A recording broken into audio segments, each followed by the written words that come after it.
ఇప్పటికీ దళిత్ వాయిస్తోనే కాలం ఎల్ల తీసుకోవాలి, పబ్బం గడుపుకోవాలనే ప్రయత్నం చేస్తూ ఉన్నాం. అందుకే మొదలుపెట్టినాం.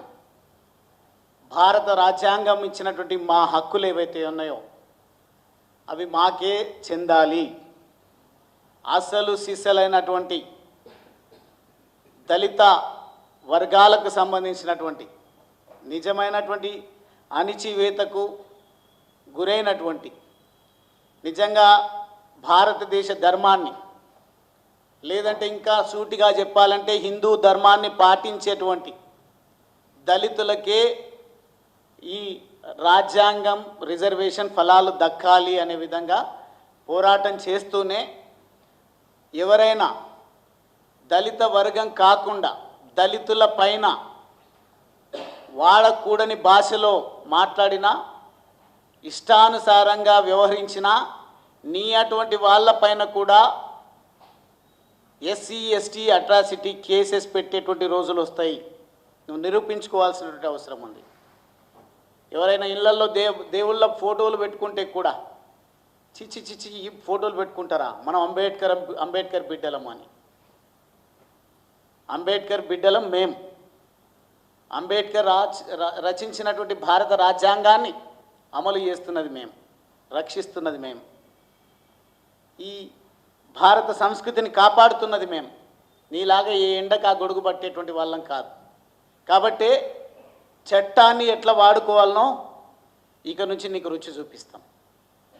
ఎవడైతే కేవలము అహంకారంతోన, అక్రమంగా సంపాదించిన డబ్బులతోన ఇష్టారీతిలో వ్యవస్థను భ్రష్టు పట్టించలేము, ఎస్సీ ఎస్టీని అట్రాసిటీ సెక్షన్లను వాడుకుంటే, భారత రాజ్యాంగాన్ని తప్పుగా వాడుకుంటే మాకు మా మేలు జరుగుతుందనే ఆలోచనతోన ఉన్న ఆర్ఎస్ ప్రవీణ్ కుమార్ గారికి అక్రమంగా సంపాదించినటువంటి డబ్బులు అమాయకంగా మాట్లాడుతూ ఉన్నాడు.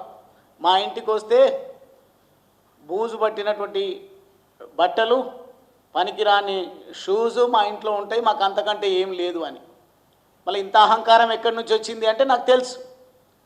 ఆ ప్రభుత్వంలోనేమో అవినీతి కేంద్రీకృతమై ఉన్నది, ఈ ప్రభుత్వంలోనేమో అవినీతి వికేంద్రీకరణ అయింది. దొందు దందే. రెండు ప్రభుత్వాలు కూడా అదే పద్ధతిలో అవలంబిస్తున్నాయి. కాబట్టి అందుకే రేవంత్ రెడ్డి గారు నోరు మూసుకొని కూర్చున్నట్టుగా కనిపిస్తూ ఉంది. ఎందుకు స్పందించడం లేదు? మీ పార్టీకి సంబంధించినటువంటి నాయకులు, ప్రజాప్రతినిధులు కూడా పలు సందర్భాల్లో ఆర్ఎస్ ప్రవీణ్ కుమార్ గారు చేసినటువంటి అక్రమాలు, ఇర్రెగ్యులారిటీస్ పైన గొంతు చించుకొని మాట్లాడింది. ప్రభుత్వం మీదే ఉంది. ఇప్పటి వరకు ఆర్ఎస్ ప్రవీణ్ కుమార్ పైన చర్యలు తీసుకోవడానికి ఎందుకు జంకుతున్నాడు రేవంత్ రెడ్డి అని అడుగుతా ఉన్నా. అదే మాదిరిగా ఆ రోజు సెక్రటరీగా ఉన్నటువంటి సందర్భంలో నేను శాసనసభ్యుడిగా, నాకు బాగా అలవాటు ప్రభుత్వ పాఠశాలలు, ప్రభుత్వ హాస్టళ్ళు, వసతి గృహాలు, రెసిడెన్షియల్ ఇన్స్టిట్యూషన్లను సందర్శించడము, విద్యార్థులతో ఇంటరాక్ట్ కావడము, వాళ్ళతో చర్చించడము, వాళ్ళ కష్ట సుఖాలను అర్థం చేసుకొని వారికి వెన్నుదన్నుగా ఉండడం అనేది నాకు అలవాటు. కారణం ఏంటంటే ఆర్ఎస్ ప్రవీణ్ కుమార్ లాగా ఒక ఎడ్యుకేటెడ్ ఫ్యామిలీలో నేను పుట్టలేదు.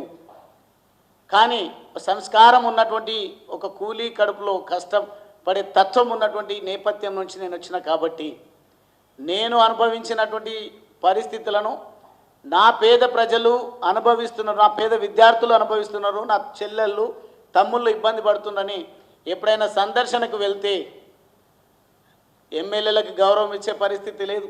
కొంతమంది స్వారో నెట్వర్క్లో ఈయన పెట్టే భిక్షకు, లేదంటే ఈయన ఇచ్చేటువంటి తాయిలాలకు అలవాటు పడ్డటువంటి వాళ్ళు జై స్వారోస్, జై ఆర్ఎస్ ప్రవీణ్ కుమార్.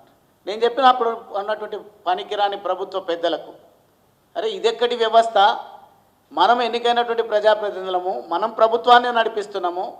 ప్రభుత్వంలో ఒక అధికారి తన ఫోటోను రెసిడెన్షియల్ ఇన్స్టిట్యూషన్లను పెట్టిండు, మనల్ని మర్చిపోయేటట్టు చేస్తుండు, ఆయన ఒక ప్యారలల్ గవర్నమెంట్ నడిపిస్తున్నాడు అని చెప్తే విన్నట్టే వింటారు, తల ఊపుతారు, వదిలేస్తారు.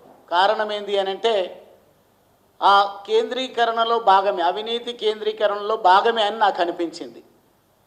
వీళ్ళే ఉండొచ్చు, 10,000 కోట్లు దాదాపుగా ఆ 10 సంవత్సరాల కాలంలో గురుకులాలను నడిపించడానికి నిధులు కేటాయిస్తే అవి మిస్యూజ్ అయినా కానీ పట్టించుకునే పరిస్థితి లేదు. ఇతని సందర్భంగా నేను ఒక చిన్న సవరణ చేసుకోదలుచుకున్న మీడియా మిత్రుల ముందు. నేను ఇచ్చినటువంటి రిప్రజెంటేషన్లో, నేను ముఖ్యమంత్రికి పంపిన లేఖలో, లేదు అంటే అధికారులకు కూడా ఇచ్చినటువంటి సందర్భంగా 10,000 అవినీతి అని రాయడం జరిగింది. వాస్తవంగా నేను సరి చేసుకునేటువంటి ప్రయత్నం చేస్తూ ఉన్నా. దాదాపుగా 10,000 కోట్ల నిధులు ఆ 10 సంవత్సరాల కాలంలో ప్రభుత్వము విద్యార్థుల విద్య కోసము, వాళ్ళ సౌకర్యాల కోసం ఖర్చు పెట్టినట్టుగా లెక్కలు చూపింది. దాంట్లో చాలా అవినీతి జరిగింది. ఎక్కడ పడితే అక్కడ ఇష్టారీతిలో ఇష్టం వచ్చినట్టుగా జేఈ, ఐఐటి కోచింగ్ల పేరిట ప్రతి సంవత్సరం కోట్లాది రూపాయలు ఏ టెండర్ లేకుండా, ఏ ప్రభుత్వ అనుమతి లేకుండా, ఫైనాన్స్ అప్రూవల్స్ లేకుండా ఇష్టారీతిలో ఆర్ఎస్ ప్రవీణ్ కుమార్ గారు వ్యవహరిస్తున్నారు. స్వారోస్ అనే ఒక నెట్వర్క్ ఏర్పాటు చేసుకొని తాను నిధుల దుర్వినియోగానికి పాల్పడుతున్నారు అంటే స్పందించకపోవడానికి కారణం నేను అనుకుంటా అక్కడ దోచి ఇక్కడ గత ప్రభుత్వానికి పెట్టినట్టుగా నాకు అర్థమవుతా ఉంది. ఇప్పుడేమో పంచుకుంటున్నారు, రాష్ట్రాన్ని దున్నేస్తుంది కాంగ్రెస్ ప్రభుత్వం. అప్పుడు ఆ పద్ధతి, ఇప్పుడు ఈ పద్ధతి వీళ్ళు అవలంబిస్తూ ఉన్నారు. అదేమో కుటుంబ పాలన, ఇదేమో విదేశీ పాలన. ఎవరు ఎక్కడి నుంచి వచ్చినా కానీ మనం అందరం కలిసి ఉంటేనే, కలిసి ప్రజా సొమ్ము ధనాన్ని పంచుకుంటేనే మళ్ళీ మనం ఏ ఎన్నిక వచ్చినా ముందుకు పోగలుగుతాం, ఢిల్లీకి మూటలు మోయగలుగుతాం అనే వ్యవహారంలో పద్ధతిలో కాంగ్రెస్ పార్టీ వ్యవహరిస్తూ ఉంది. కాబట్టి ఎవరు కూడా మేము ప్రస్తావిస్తున్నటువంటి అంశాలపైన నోరు మెదపకుండా వ్యవహరిస్తున్నట్టుగా కనిపిస్తూ ఉంది. అదే మాదిరిగా నేను అపాయింట్మెంట్ తీసుకొని అధికారులను కలవడం జరిగింది మరొక్కసారి మీడియా ద్వారా కూడా. ఎందుకంటే నేను రిప్రజెంటేషన్ ఇచ్చినప్పుడు సిఎస్ గారు కూడా బిజీగా ఉన్నారు, నేను తప్పు పట్టడం లేదు. వారికి నేను లేఖ ఇవ్వడం జరిగింది. కానీ సమయం తీసుకొని నా లేఖను చదివి తగు చర్యలు తీసుకుంటారని భావిస్తూ ఉన్నా. డీజీపీ గారు తాను బిజీగా ఉన్నప్పటికీ, నేను మాజీ ప్రజాప్రతినిధి అయినప్పటికీ నాకు వారు సమయం ఇచ్చి విషయాన్ని అర్థం చేసుకొని తప్పకుండా మీరు ఏదైతే నాకు రిప్రజెంటేషన్ ఇవ్వడం జరిగిందో దీనిపైన నేను అర్థం చేసుకొని తగు చర్యలు నా పరిధి మేరకు, నా పరిధిలో నేను తీసుకుంటానని వారు హామీ ఇవ్వడం జరిగింది.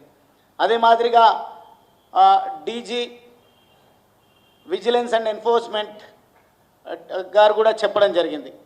తప్పకుండా సిఎస్ గారు కూడా చూడాలని మరొకసారి నేను మీడియా ద్వారా తెలియజేస్తూ ఉన్నా. ఇదేదో లైట్ తీసుకునే అంశం కాదు. వారు కొత్తగా వచ్చిండ్రు సిఎస్గా, వారికి బిజీగా ఉండొచ్చు.